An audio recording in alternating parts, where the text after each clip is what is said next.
Hey everyone, welcome back. If you're trying to log in into Bumble on your phone and it is not working, this guide will walk you through the correct way to sign in without issues.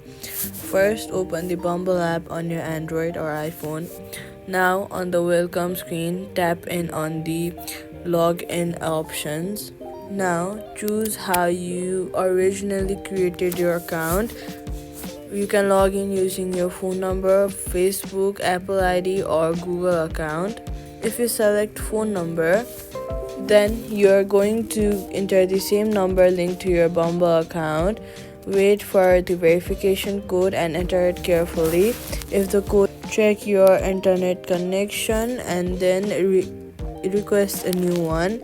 After that, wait for the verification code. Once you get it, enter it carefully.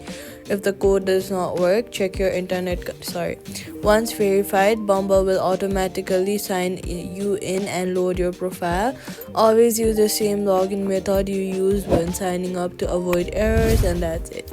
Subscribe for more quick fixes.